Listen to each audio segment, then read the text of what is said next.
The history of rock is littered with almost superstars, bands that were selling out stadiums everywhere else, but became total ghosts in the United States. Today we're looking at 10 international powerhouses that were one step away from world domination, only to have it all vanish in ways you won't believe.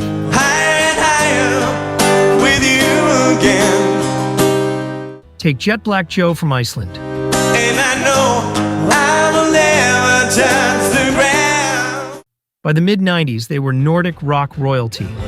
Now I know where to go, my time for you. Blending heavy grunge with an airy alternative edge. If you wish to find a star, now tell me to for me.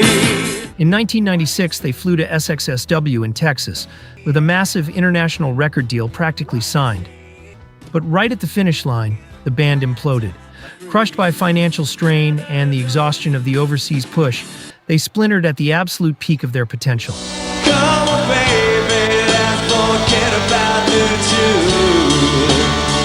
two. Their powerhouse vocalist walked away from rock entirely, eventually finding a new life as a massive solo gospel star. Don't you feel like dying when everything is real? We must carry on and never stop.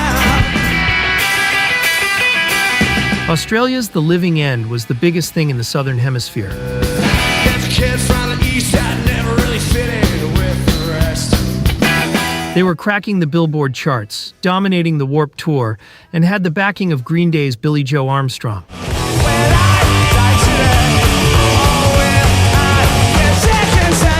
They were seconds away from becoming mainstream giants when disaster struck.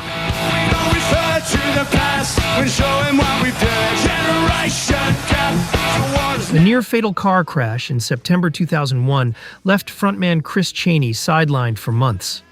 By the time they returned, the U.S. scene had pivoted to garage rock and pop punk.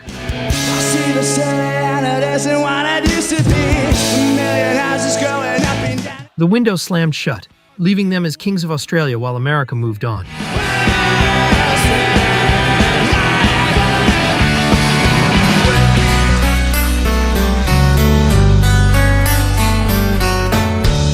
Canada's The Tea Party were hailed as the 90s reincarnation of Led Zeppelin, selling millions with a heavy blend of grunge and Middle Eastern instruments.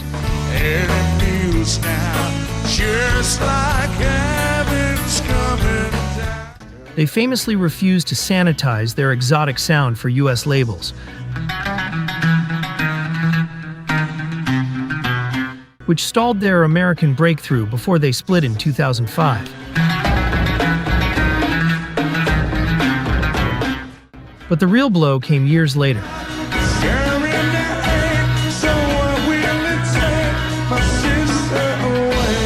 When they reunited in 2011, the Tea Party political movement had completely co-opted their name.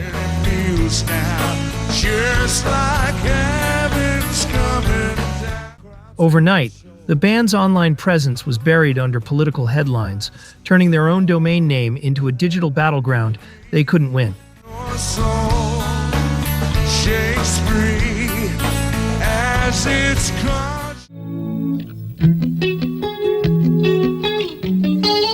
Indus Creed was the undisputed pride of India's indie scene, fusing heavy riffs with traditional tabla and classical scales.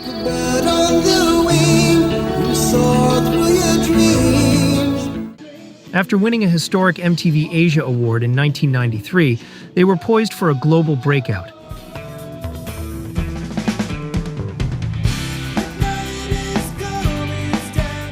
But just as they peaked, the Indian market shifted overnight.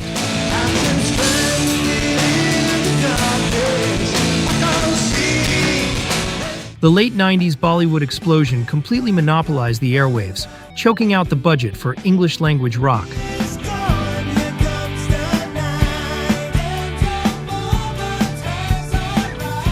India's most promising pioneers were sidelined, forced into a 13-year hiatus by a corporate wall they couldn't climb.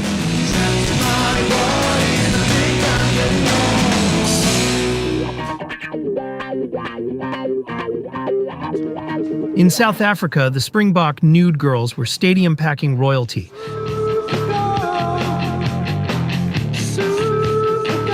channeling a high-energy fusion of punk and heavy alt-rock during the transition out of apartheid. Beyond my ticket out of here. But despite being scouted as the country's finest musical export, the financial and logistical nightmare of breaking out of the Southern Hemisphere in the mid-90s was too steep.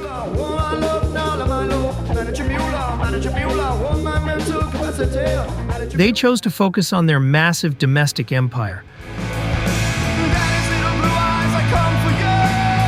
remaining a legendary African phenomenon that the US mainstream never got to witness.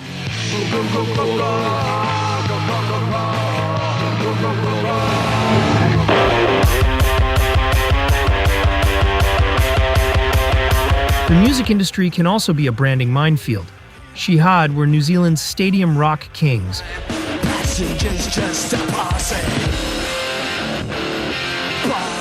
moving to LA in 2001 for a global takeover. But after the 9/11 attacks, US executives panicked that the name Shihad sounded too much like Jihad, fearing an immediate radio blacklist.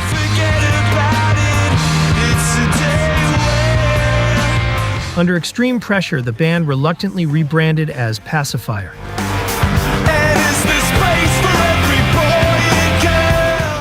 The move backfired. It alienated their loyal fans back home and failed to resonate in America, killing their international momentum right at the starting line.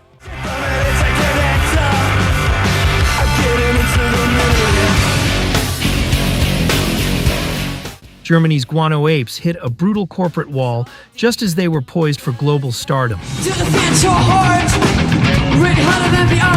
Their breakout hit Open Your Eyes was a multi-platinum monster across Europe and was gaining massive traction on US radio and MTV.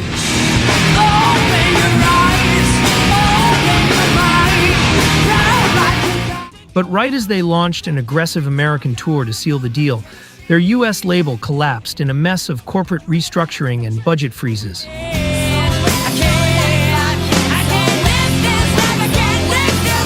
Left without funding or albums in stores, their momentum vanished overnight, forcing them back to Europe, where they remained arena superstars that America simply forgot.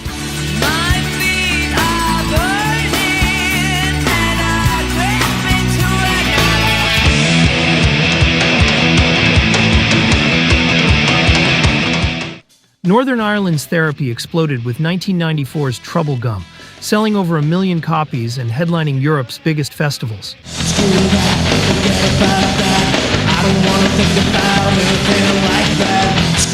But their dark Irish wit and abrasive, heavy sound proved too unclassifiable for the rigid formats of US radio.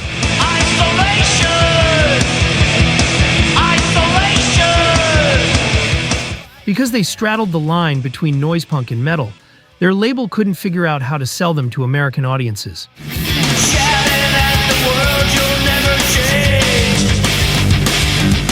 Without a major corporate push, their US momentum faded, leaving them as iconic European legends that the American mainstream never quite understood.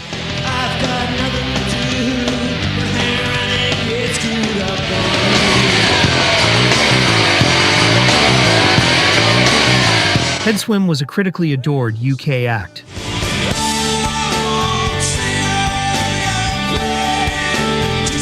Praised for an atmospheric sound that rivaled early Radiohead. Thought I could hold on, but I let it all go. But just as they released their 1997 masterpiece, Despite Yourself, the British industry was consumed by the sunny, aggressive Britpop boom.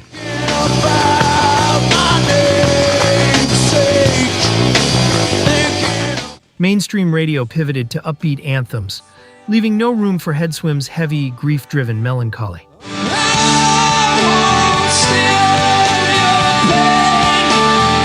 Despite a major label push and a US tour, their single Tourniquet couldn't break through the rigid American charts, leaving them as a criminally underrated casualty of the 90s.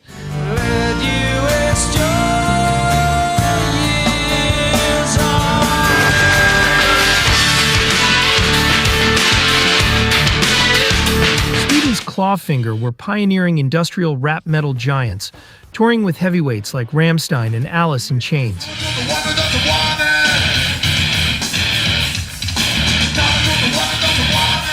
While their lyrics were fiercely anti-racist, their 1993 breakout single used a highly offensive racial slur as a provocative way to condemn prejudice.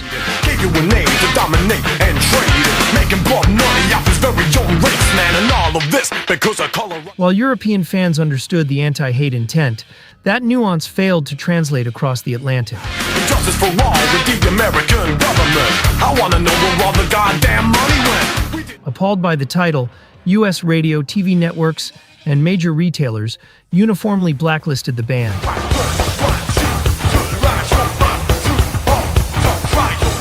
Killing their American career before it could even begin.